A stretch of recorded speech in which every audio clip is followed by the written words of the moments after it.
Certains sont tout juste bacheliers, d'autres sortent d'une prépa. Ces étudiants viennent de faire leur rentrée à l'IFSI, l'Institut de formation en soins infirmiers.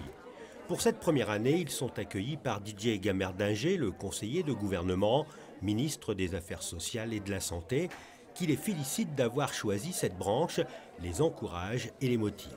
Avec le diplôme qu'ils décrocheront, ils auront ensuite des possibilités de carrière, en principe au de Monaco, à l'hôpital bien sûr, mais dans d'autres structures de santé de Monaco, et puis ailleurs s'ils le désirent.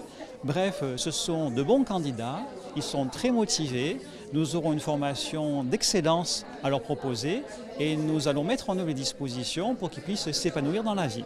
Malgré les difficultés que traverse le monde hospitalier, ce métier ne cesse d'attirer des candidats.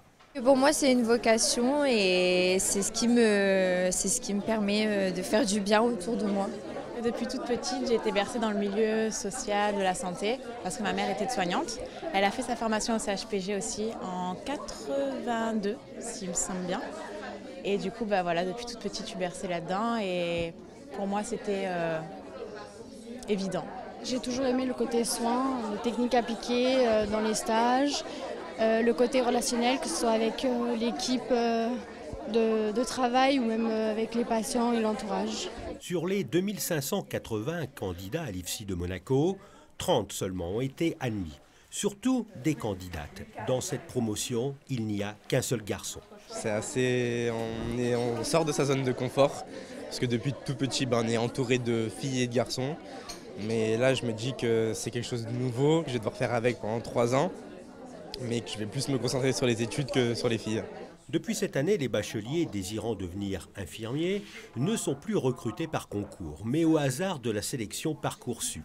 Pratiquement toutes les régions de France étaient représentées dans les candidats initiaux. Parce qu'au fur et à mesure de la sélection, bien sûr, tous ces candidats qui venaient d'ailleurs se sont petit à petit retirés.